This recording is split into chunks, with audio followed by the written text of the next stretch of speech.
الله الرحمن الرحيم الحمد لله رب العالمين والصلاة والسلام على سيد الأشرف الأنبياء والمرسلين سيدنا محمد وعلى آله وأصحابه أجمعين أما بعد فأعوذ بالله من الشيطان الرجيم بسم الله الرحمن الرحيم.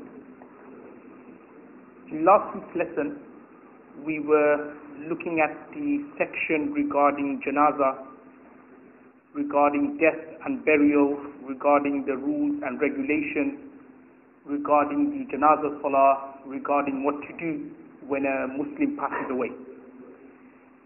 Now just a quick recap of what we discussed in last week's lesson. We were looking at some rulings, and in particular some ahadith and some virtues with regards to visiting an ill and a sick person. I mentioned a hadith which can be found in Sunan al-Tirmidhi that Rasulullah ﷺ said that whoever visits a sick person, an ill person in the morning, then 70,000 angels send durood and salutation, seek forgiveness for that person all the way until the evening. And if somebody was to visit an ill or a sick person in the evening, then 70,000 angels send durood and salutation, seek forgiveness for that individual all the way up to the next morning. And then the hadith goes on to say that for this person, كَانَ لَهُ خَلِيفٌ فِي الْجَنَّةِ, that this person will have a abode made for him in Jannah and in paradise. Thereafterwards, we then went on to look at a muhtadar, that when a person is about to pass away or is close to death, then what should we do in that situation? Thereafter went on to look at what we should do after the person passes away in terms of tying a cloth around his chin, making sure that his mouth is not left wide open, making sure that his eyes are closed, and other kind of relevant rulings regarding that. And then we finished off regarding ghusl. And I'm just going to repeat one or two masails again for the benefit of brothers who weren't here last week, and also for us as well, in terms of it will be a source of remembrance for us. Now remember, bathing a deceased or bathing the mayyit is considered to be a farz kifaya, a communal obligation. So if you bury a mayyit without doing his ghusl, then the mayyit or the deceased, he's not going to get any sins for that, because obviously he's not subjected, he's not mukallaf at that moment in time. Why? Because he's passed away. But the rest of the community, male and female, they will be held responsible, they will be held liable, they will be considered sinful for letting this mayyit and deceased be buried without doing his ghusl, without doing his kafan, without giving him a Muslim kind of send-off or Muslim burial. Everyone in that community will be held responsible and liable. So exactly here as well, it tells us that if it's farz kifaya, a communal obligation to do his ghusl and bathing, and if he was to pass away, the sin and the guna will be on the community. It's farz kifaya and it's a communal obligation to bathe the deceased, to bathe the deceased, even though he may have been taken from the sea or from the ocean. To say if he was to drown and he passed away in that particular situation, so obviously his body is already wet and moist, even then it is still a farz kifaya and a communal obligation to give him a ghusl. The next ruling thereafter I went on to mention is with regards to who should be giving ghusl or who should be bathing who.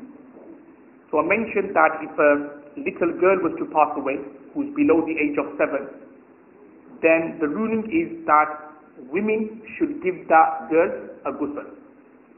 However, if there aren't any women around, then males, so non-mahram males, strange men, they can also give this little girl a ghusl as well. Why? Because obviously she's now baligh, she hasn't reached the age of puberty, so obviously there's no danger of shahwa and desire. Obviously that particular area of the little girl should be covered, but besides that, a man would be able to give that particular woman and that particular girl a ghusl. The next ruling thereafter is, say for example, if a woman, a grown woman who has reached the age of puberty, and scholars have said that just to be on the safe side, act of precaution, above the age of 7, it is necessary that women give that particular young girl or that particular woman a ghusl. And if there aren't any women around, then the male mahram of this particular woman will give her a tayammum, but with his bare hand. Because they're mahram, like father, brother, so on, son. So he will be able to give that woman tayammum with his bare hand. And obviously we read tayammum before. Tayammum is that you do masa, you use like dry clay, you use like dust or soil or mud, and then you rub it over the sister's or the woman's face, and then you do her arms all the way up to her elbows. So that is the situation with regards to girls and women passing away. With regards to boys and men passing away, so again the ruling is that if a boy under the age of 7 was to pass away, then men should do the ghusl and the bathing. However, if there aren't any men around, then grown women can also give the boy ghusl as well, but again the condition is that the private area should be covered.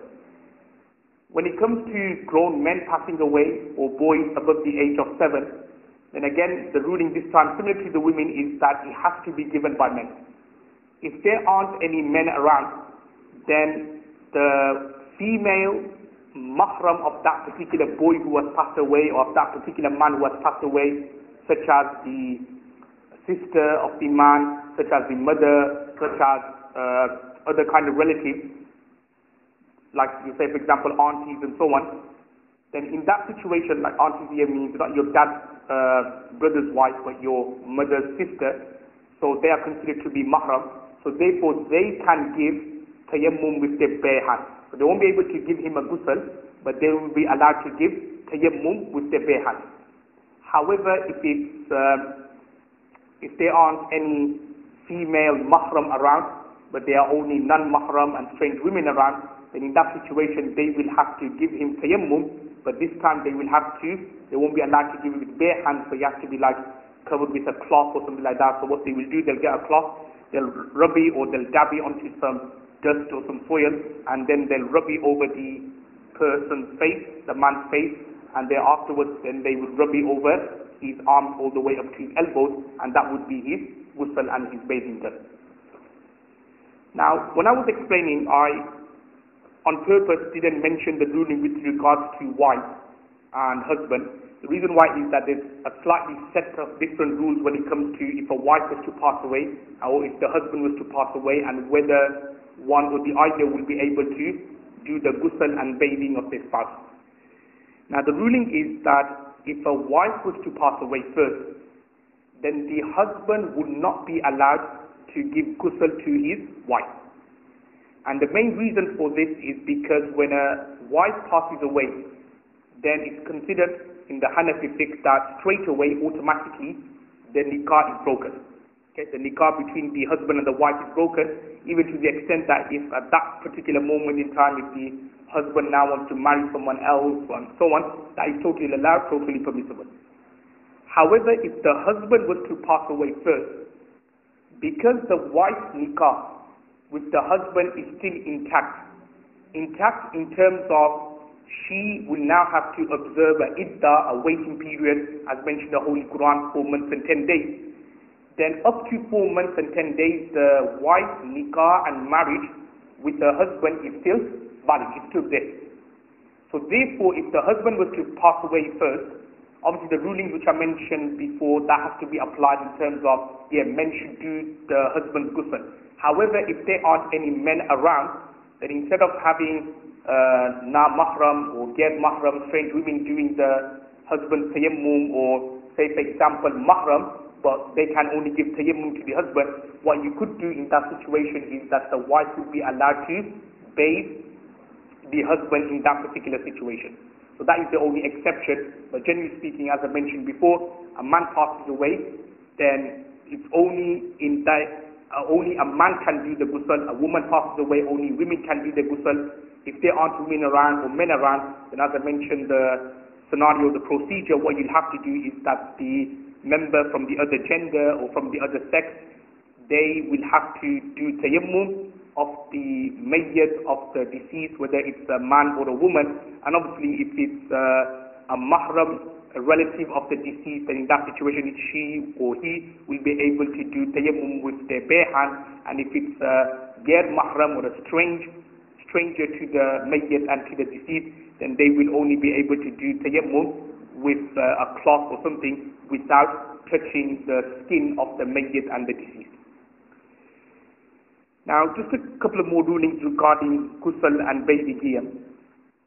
One ruling here is that you will only give ghusl, or you will only bathe the deceased and mayyit if more than half of his body is found.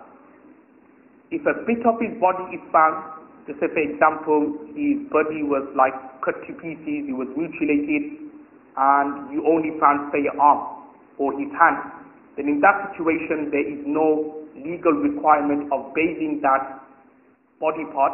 What you will do is that you will just wrap it in a piece of cloth and then you will bury it.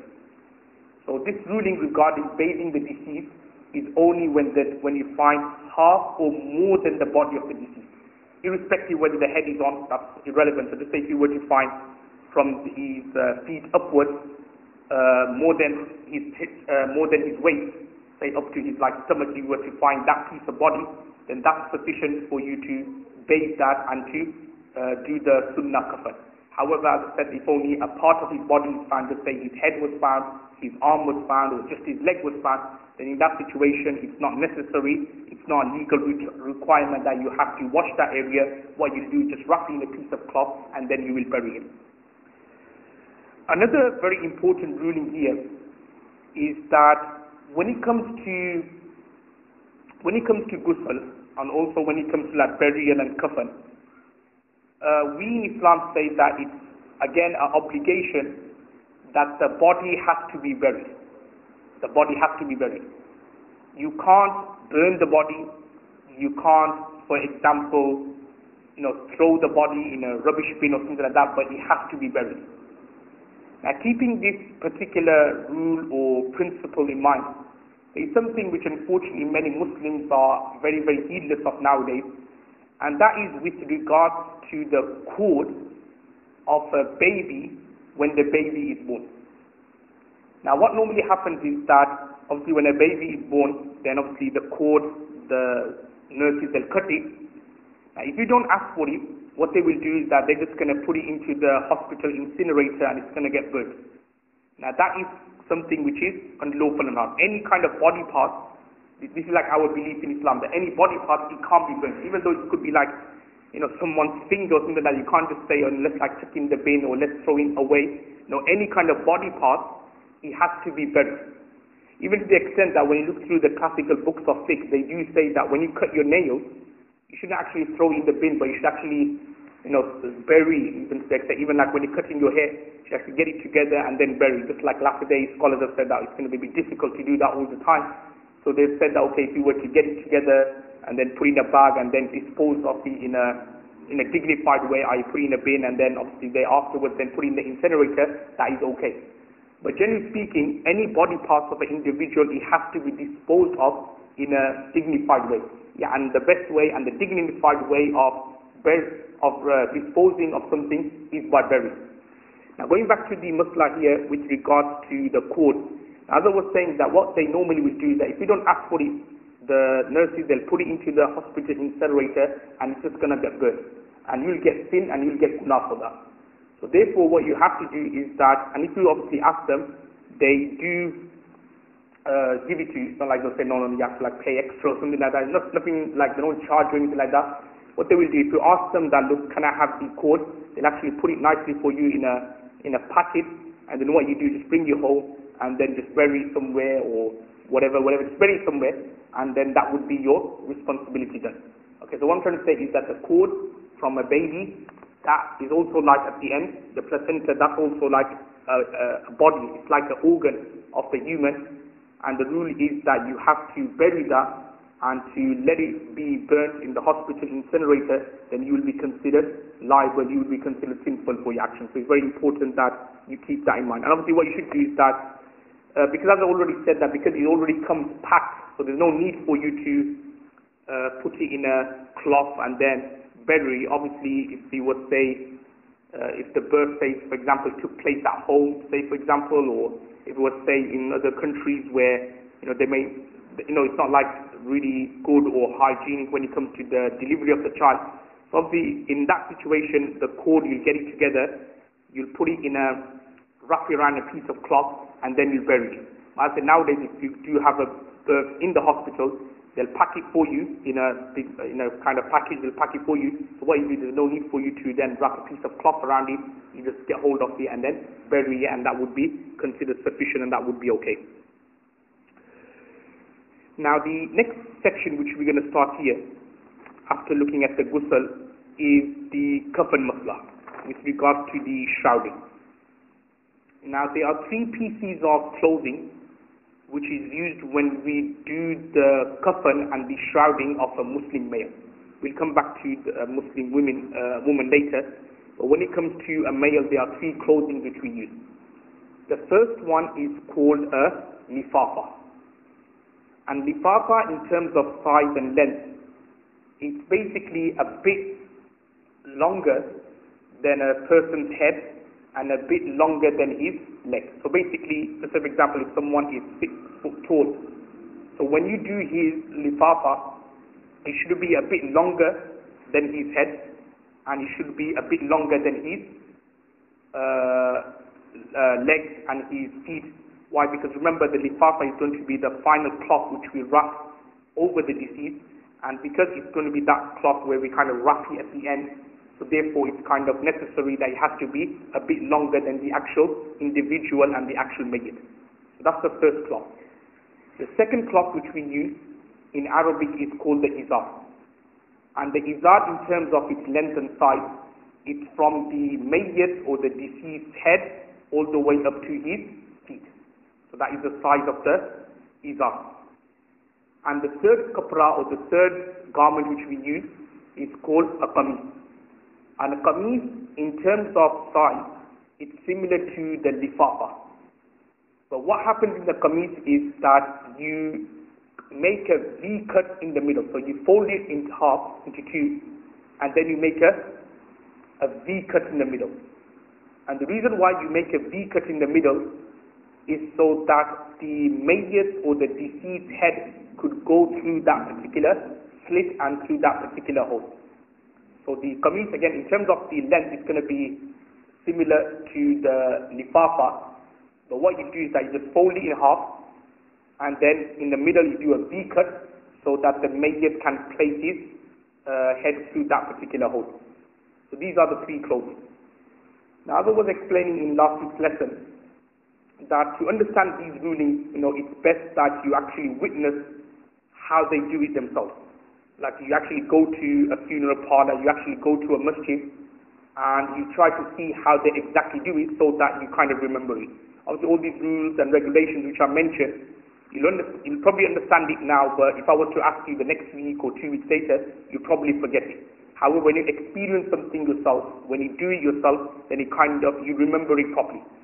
Now, what normally would happen in a situation is that you do the ghusl, you do the bathing, the mayyit or the deceased will be on the table, on that table with the water dripping down, and there will be a towel over his private part. Okay? So you've done the ghusl, you washed him properly, there's a towel over his private part, covering the area from his belly button up to and including his knees. Now what they normally do is that next to that particular table where you've just given him the ghusl, they will have the coffin already there, with the lifafa in the bottom, then the izar on top, and then the qamis on top of the izar. Okay. Obviously, sometimes some other places what they do is that next to that they have another table, and on the table they will have the lifafa spread out first, then the izar, then the qamis. Then after they put the kafan on the deceased mayyit, then they carry him from there into the coffin. But nowadays what normally happens is that they don't really bother with another table because it kind of like gets a bit too crowded in that particular area. They actually on the stand get the coffin right in the ghusl area. So basically in the coffin you've got the lifafa already inside. On top of that you've got the izar, and then on top of that you've got the kameez. Now you just dry the mayyit up, of the mayyit's wet, so you use another towel to dry him up. You dry his hair, everything. Remember, like his beard and so on, you're not supposed to comb it, just leave it as it is. As soon as he passes away, you're not allowed to cut his nails, any kind of surplus hair, below his armpits and so on. You just leave it as it is. And after you've done the bathing the deceased, you've dried him, then what you do is that you then carry the mayyit, the deceased, from that table where his ghusl was taking place, into the coffin. Now what you do before, obviously that towel which was used, the dirty towel which was used to cover his private parts when you were bathing him, so without looking you just like quickly remove that and then put a cleaner towel over the private parts. Then afterwards you will then pick him up and then you will put him into the coffin. Now as soon as you put him into the coffin, the first thing you're going to do is you're going to use the kameez. Remember that kameez which is going to go over like a V-neck cut which is going to go over his head. So you place him in such a way, just underneath the V-cut, and then what you do is that you then cover the kameez. So you use the kameez and you just flap it over him, and then the head will go through the kameez. Okay, so that's the first thing you do. Thereafterwards, the next thing you will do is that you will then put the izar on top. Izar is already there. Now the way you do the izar is that you firstly put the left hand side on top of the mayyit and the deceased, and then the right on the top. So remember the right hand side of the deceased, the right flap has to be on top of the on top of the mayyit, on top of the deceased. So just say, for example, you've done his kameez, so the next thing you'll put will be the left flap on his left hand side. You'll put that, and then you'll put the right. Thereafterwards, you've got the lifafa, the bigger sheet. So then that will be put in the end, again with the left hand side first, and then the right on top. Now it's mentioned in the books of fiqh, and it's also mentioned here as well, that after you put you wrap the deceased or the mayyit inside with the lifafa, you should then tie 3 strings. One on the head side, one in the middle around his waist, and one on the leg side. Now the reason why they say this is so that to prevent the coffin and from the shroud from opening. Obviously what could happen is that when you're taking it from one place to another, then the shroud may open. So therefore, to stop the shroud from opening, to stop the coffin from opening, you should then tie like a string around his head side, one in the middle, and then one in the leg side. Now this will only happen, this particular procedure which I mentioned, will only happen when the mayyit or the deceased is not being placed in a coffin. Like say for example when they bury someone in Bangladesh, Pakistan, they don't really bury in the coffin, just like they just do the coffin and then straight away just like take him to whatever they do the janaza and then afterwards just bury him. So you only do that where there isn't a coffin. Where you are burying him with a coffin, like is the law in this country and the requirement in this country, because there is no possibility of the coffin opening now. Because as soon as you put him in the coffin is like a compact kind of box plate. There's no danger of it opening, particularly when they put the coffin on top and then the glass on top of that. You could see the mayyit's face, and there's no possibility of the coffin and the shroud opening anymore. So therefore, in that situation, if you don't tie the string around its head, in the middle and on leg, then that would be okay and permissible. Okay, but generally speaking, if you are, say, burying the mayyit or the deceased without a coffin, like say Bangladesh, Pakistan, or any other kind of boroughs which probably are around, which permits, like for example, burying without coffin, so like somewhere in the Lancaster, around that particular area, they do allow burying the deceased or mayyit without a coffin. So you could just like bury the individual with the shroud without a coffin. You're allowed to do that. And I also heard like some boroughs in London, they also allow that as well. But obviously in Birmingham, in the West Midlands area, they don't allow that. You need to have a coffin. So therefore, in that situation, just going to put him in the coffin. There's no need for you to tie the string or anything around that.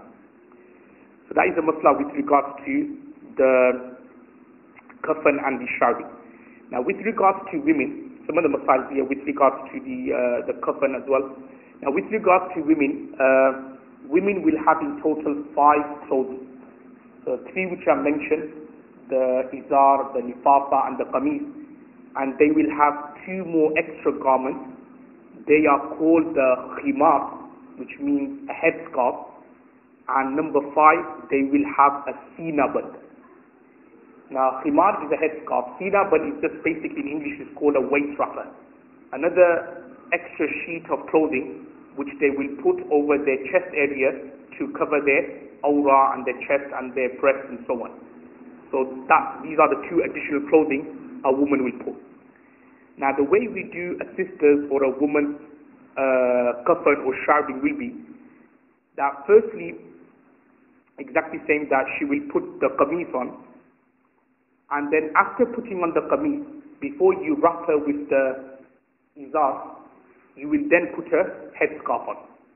So firstly you put this, like for example, exactly same after you've done the bathing, then they will kind of lift her, carry her onto the coffin. So when she's in the coffin, firstly what they will do is that they will put the qameez. Now after putting the qameez, the next thing they'll have to put will be the headscarf. Because what will happen is that if they were to then cover her with the izar, then her head's going to be covered and they won't be able to put the headscarf on. So after they put the qameez, they will then put her headscarf on, and they'll put it as normal like they normally do, like cover their ears as well. Now with regards to the hair of women is that you make into 2 plaits. So you don't put any ribbons and like that, you just like put into 2 plaits, and they'll put it in front of their chest. So you won't leave it on the back, but you make 2 plaits, okay, without tying it with any ribbons or elastic or anything like that, and you just put it in front of the chest. Okay. So you've done the orni, you've done the headscarf. Thereafterwards, you will then put the sinaband on. Okay, so after the qameez, you could put the sinaband, or it's also permissible as well that you could then put the lifafa on. So you do the lifafa. Thereafterwards, you could then place that waist wrapper, and then on top of that, you can do the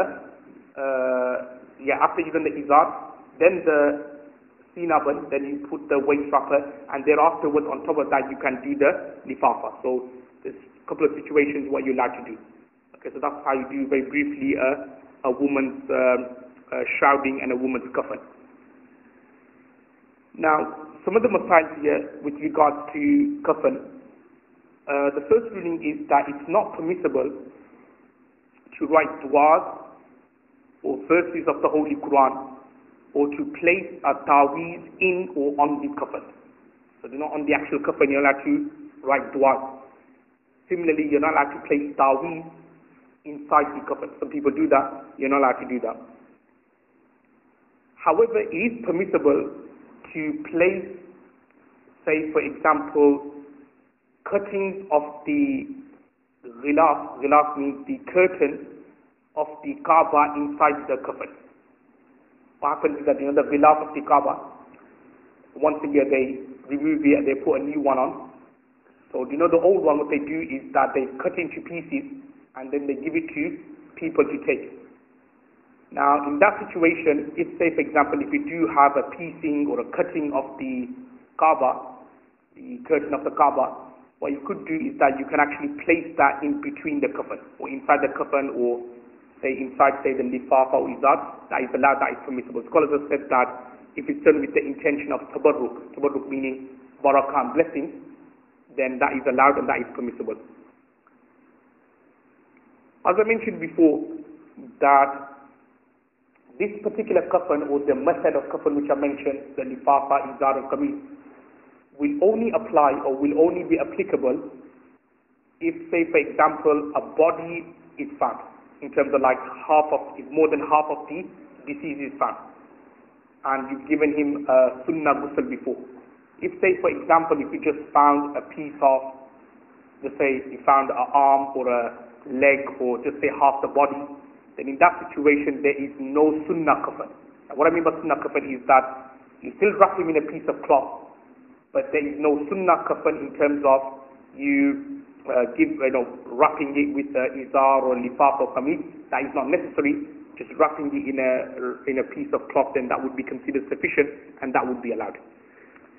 So that is the mas'ala with regards to the kafan. Now the next section which we're going to start here is something in Arabic called ta'ziyah. Now ta'ziyah basically means to console someone, to console the relatives of the deceased, of the mayyit, after he has passed away.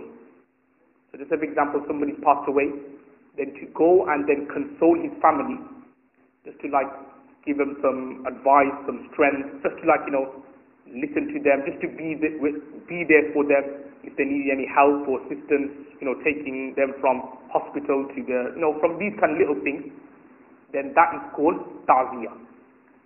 Now many people actually don't know about this, but this is something, again, is a sunnah of Rasulullah sallallahu alaihi wasallam.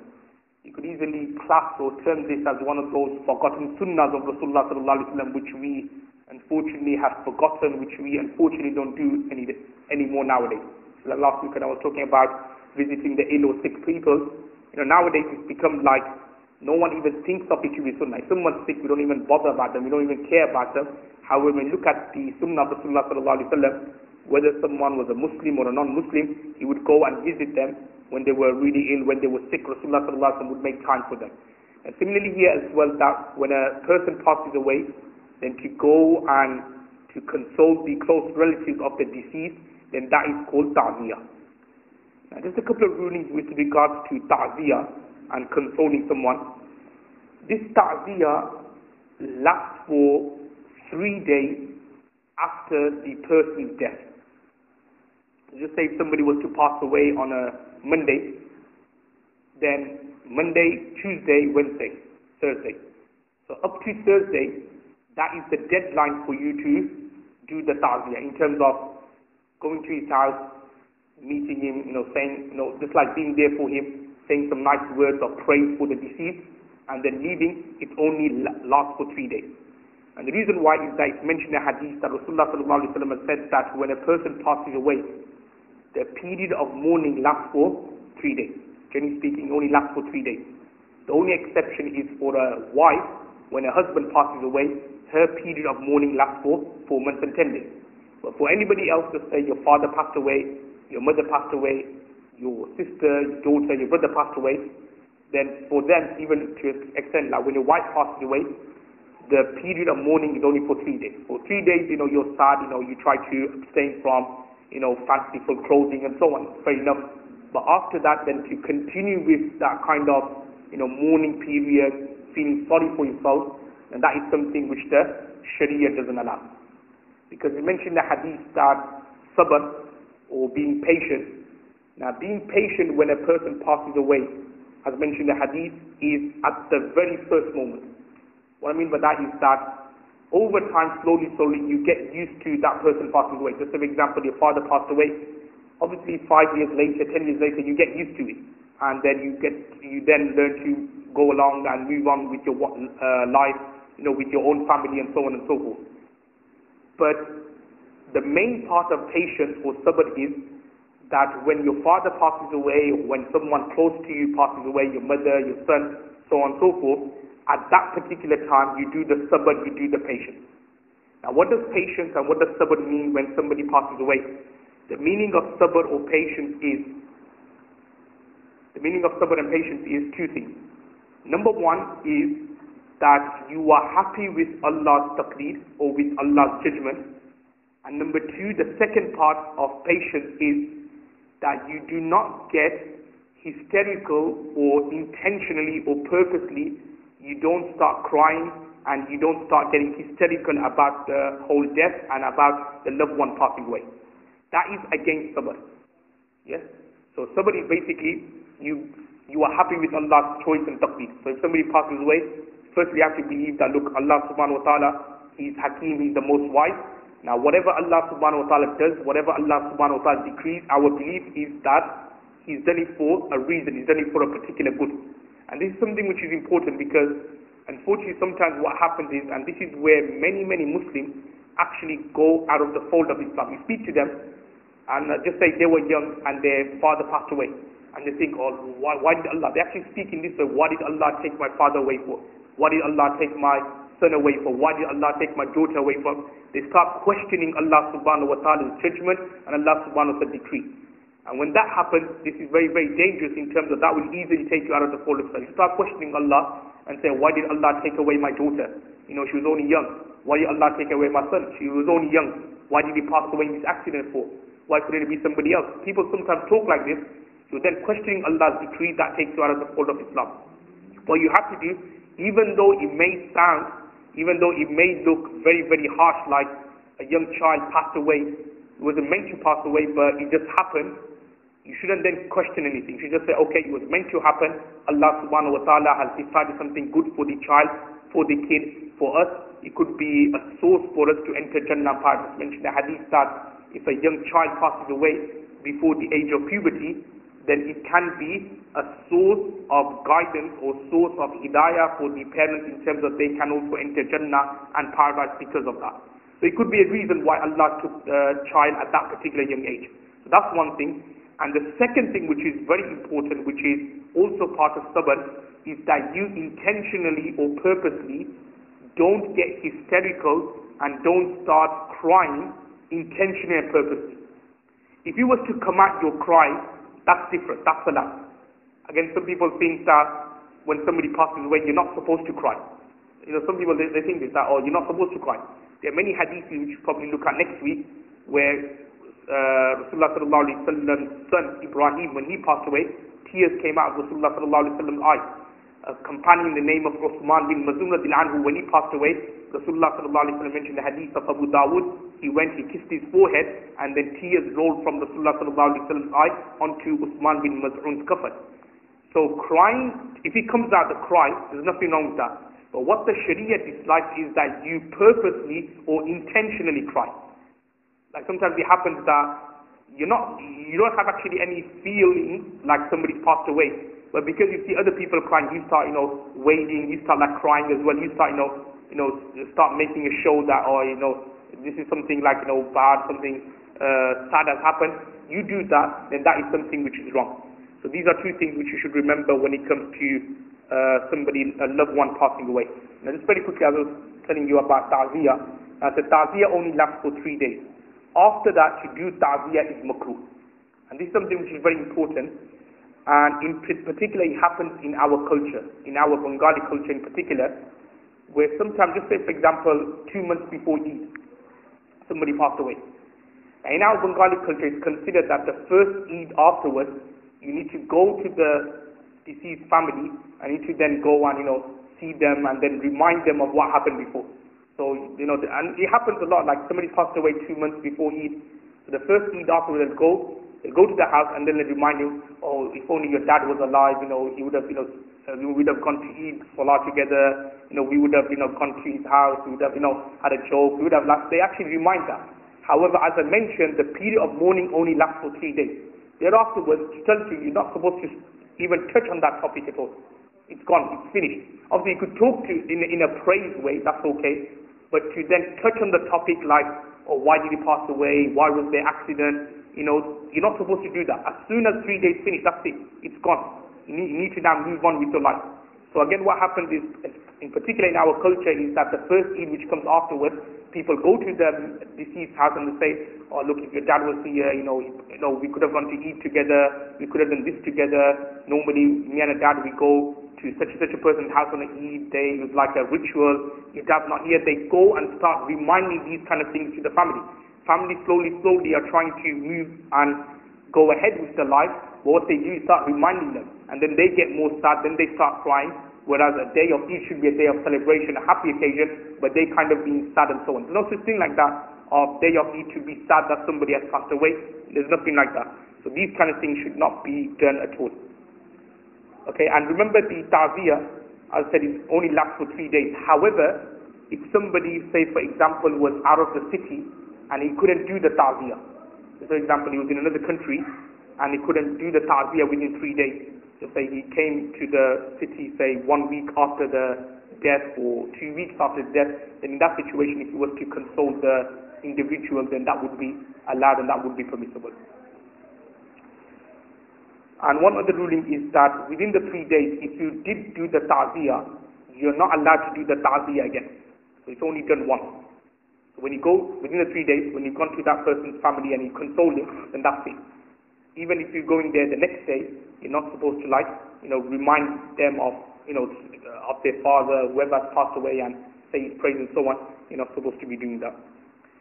Inshallah, we'll leave it there for this week. Next week, inshallah, we'll touch a bit on about the janazah salah and about the burial. Allah will still feature to man who said, wa akhiru da'wana alhamdulillahi rabbil alamin.